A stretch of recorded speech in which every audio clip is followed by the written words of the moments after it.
S S ಟಿವಿಯಲ್ಲಿ ಜಾಹೀರಾತು ನೀಡಲು ಈ ನಂಬರಿಗೆ ಸಂಪರ್ಕಿಸಿ. I realize I can act even now. So ನಾನು ಅದನ್ನ ಡಿಸ್ಕಸ್ ಮಾಡಿದೆ and he had a beautiful story actually. ಇದನ್ನ as ಎಲ್ಲರೂ ಹೇಳಿದಂಗೆ ಮುಗ್ಧ ಅಂತ ಅಂತಿರಲ್ಲ, ಅವನ ಆ ಸ್ಟೋರಿನ ಆಕ್ಚುಲಿ ಬರ್ದಿರೋದೇ ನನ್ನ ಪರ್ಸನಾಲಿಟಿ ನೋಡಿ.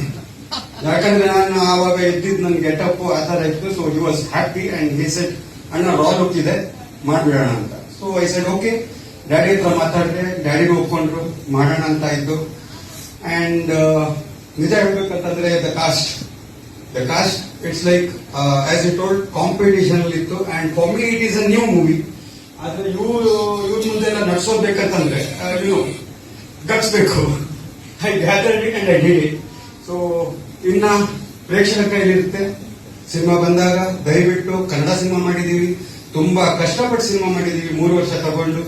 ಸೊ ದಯವಿಟ್ಟು ಸಿನಿಮಾ ಮಂದಿರಕ್ಕೆ ಹೋಗಿ ಸಿನಿಮಾ ನೋಡಿ ಹೊಸಬರನ್ನ ಹಳಬರನ್ನ ಎಲ್ಲರನ್ನೂ ಪ್ರೋತ್ಸಾಹಿಸಿ ಕನ್ನಡ ಇಂಡಸ್ಟ್ರಿನ ಗೆಲ್ಲಿಸಿ ದಯವಿಟ್ಟು. ಯಾಕಂದ್ರೆ ಇವಾಗ ನಾವು ನೋಡ್ತಿರೋದು ತಮಿಳು, ತೆಲುಗು, ಮಲಯಾಳಂ ಸಿನಿಮಾಗಳು ಕಿತ್ಕೊಂಡು ಹೋಗ್ತಾ ಇದೆ. ಆದ್ರೆ ನಮ್ಮ ಕನ್ನಡ ಸಿನಿಮಾ ಅಂದ ತಕ್ಷಣನೇ ಜನರು ಥಿಯೇಟರ್ಗೆ ಬರಲ್ಲ, OTT ಬರಕ್ ಕಾಯ್ತಾ ಇದ್ದಾರೆ. ಸೊ ಈ ತರ ಇರೋದ್ರಿಂದ ನಮ್ಮ ಇಂಡಸ್ಟ್ರಿಯಲ್ಲೂ ಸಾಯ್ತಾ ಇದೆ ಅಂತ ಅನ್ನೋದು ನನಗೆ ಭಯ ಇದೆ ಆಕ್ಚುಲಿ. ಸೊ ಅದಕ್ಕೆ ದಯವಿಟ್ಟು ಎಲ್ಲರೂ ಪ್ರೋತ್ಸಾಹಿಸಿ ಕನ್ನಡ ಇಂಡಸ್ಟ್ರಿನ ಬೆಳೆಸಿ ಅಷ್ಟೇ. Thank you very much. SS TV cinema ಜಗತ್ತಿನ ಕ್ಷಣ ಕ್ಷಣದ ಸುದ್ದಿಯೊಂದಿಗೆ.